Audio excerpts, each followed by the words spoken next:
Ancaman Omikron telah memberikan sinyal lampu kuning karena terus meningkatnya angka penularan. Meski begitu, pemerintah menyampaikan situasi hari ini masih terkendali. Bagaimana memahami klaim tersebut serta benarkah pemerintah sudah punya strategi khusus menghadapi kemungkinan terjadinya gelombang ketiga? Kita dalami pembahasan lebih lanjut bersama juru bicara vaksin COVID-19 Kemenkes Siti Nadia Tarmizi. Selamat sore Bu Nadia, sehat Bu Nadia? Selamat sore, Mas Wadi. Sehat-sehat. Baik, Alhamdulillah. alhamdulillah. Terima kasih Bu Nadia sudah bergabung. Kita langsung saja Bu Nadia, sebelum kita membaca klaim pemerintah bahwa prediksinya di Februari ya, atau paling telat ini di Maret ini gelombang ketiga akan terjadi. Tapi kemudian kita ingin mengetahui situasi hari ini dikatakan masih terkendali. Seberapa terkendali situasi hari ini Bu Nadia dan parameternya apa Bu? Iya, pertama tentunya kalau kita melihat ya per kemarin jumlah kasus yang dilaporkan itu mencapai angka 8.000. Ini memang meningkat kalau kita bandingkan dengan kasus satu hari sebelumnya yang sempat 7.000 ya.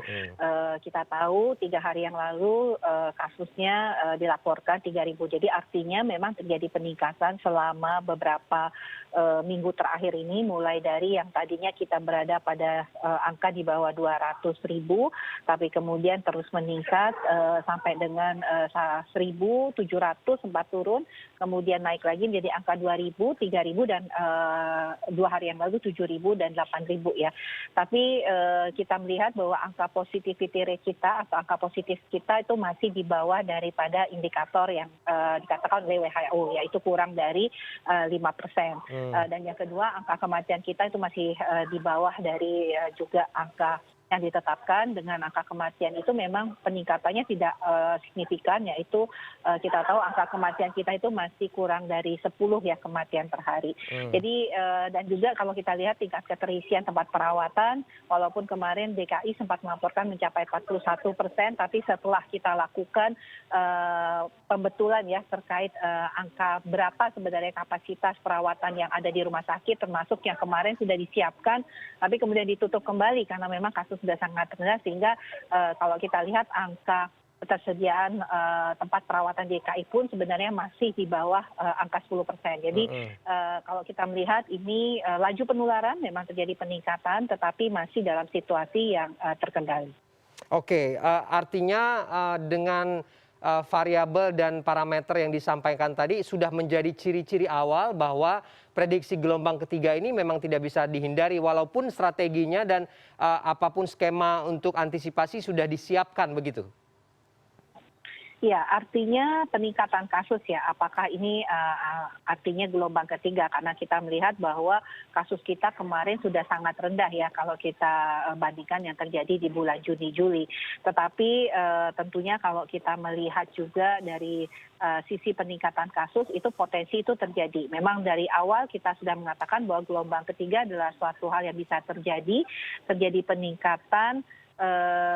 Kemudian kalau kita lihat kondisinya itu adanya Omikron itu juga menjadi salah satu yang menjadi potensi untuk kemudian gelombang ketiga ini terjadi. Nah, yang penting adalah peningkatan kasus atau gelombang ketiga itu terjadi selama kemudian pelayanan kesehatan kita masih bisa menangani kasus-kasus tersebut, peningkatan tersebut tentunya masih sesuatu hal yang bisa kita kendalikan. Karena itu kuncinya, peningkatan kasus, selama kemudian peningkatan kasusnya bisa kita tanggulangi dengan kita kemudian orang yang betul-betul membutuhkan pelayanan kesehatan rumah sakit bisa diberikan perawatan, angka kematian yang rendah, kemudian yang positif juga cepat ya kita lokalisir sehingga pemutusan rantai penularan terjadi, itu yang artinya kita bisa mengendalikan laju penularan dan segera menurunkan ya jumlah kasus yang tadinya terjadi peningkatan. Oke, Bu Nadia, gini, kemarin Pak Menkes Budi sudah mengatakan,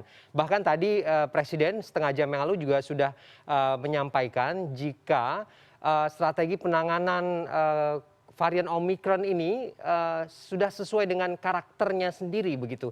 Mungkin bisa dijelaskan apa yang kemudian membuat ini berbeda dan kenapa harus ditentukan karakter-karakter ini? Apakah cara yang kemarin saat Delta juga kita alami jauh berbeda strateginya dibanding hari ini? Ya, jadi setiap potensi-potensi peningkatan kasus itu kan tentunya akan menjadi pembelajaran kita untuk kita menjadi lebih siap ya. Artinya apa yang kemudian terjadi di Juni-Juli dengan adanya kasus Delta tentunya menjadi pembelajaran kita, sehingga pada waktu kita mendengar adanya varian Omikron yang diumumkan di tanggal 26 November, pengetatan pintu masuk langsung kita lakukan ya. Kemudian testing, tracing juga kita lakukan di pintu-pintu masuk khususnya. Yang kedua adalah tentunya kesiapan fasilitas pelayanan kesehatan. Kita melihat negara-negara lain yang sudah mengalami peningkatan kasus sebagai akibat Omikron ini, bagaimana polanya bahwa memang terjadi peningkatan kasus yang cepat, jadi angka positif per hari itu bertambah dengan cepat ya, artinya akan banyak orang sakit yang akibatnya artinya kasus aktif itu akan bertambah. Tapi kita tahu kalau kasus aktif bertambah kan tata laksana dari pengobatan Omikron ini kalau dia tidak bergejala itu membutuhkan masa waktu isolasi selama 10 hari. Jadi 10 hari akan kita melihat kasus aktif yang sangat tinggi karena penambahan kasus positifnya juga tinggi. Selama kemudian yang kita juga lihat adalah tingkat keparahan maupun kebutuhan untuk perawatan. Kalau kemudian kita lihat di Omikron ini, walaupun jumlah kasus itu bertambah dengan cepat, 3 kali daripada laju pertambahan daripada Delta, tapi kebutuhan perawatan rumah sakit ataupun kebutuhan ataupun juga kematian itu jauh lebih rendah. Jadi kesakitan itu hanya 20% dan kematian itu hanya kurang dari 5%. Nah, artinya kan kita menyiapkan nih logistiknya, tempat perawatan, kemudian tindakan-tindakan bahwa misalnya karena sebagian besar orang Omikron itu tidak bergejala, pasti persiapan untuk mendukung seorang melakukan isolasi mandiri, kemudian bagaimana mendukung seseorang itu mendapatkan akses pengobatan, itu yang kita siapkan. Bu Nadia, salah satu strategi menghadapi gelombang ketiga karakter atau varian Omikron ini adalah telemedicine. Apa yang bisa dijelaskan dan apa juga yang bisa diketahui oleh masyarakat soal ini, Bu?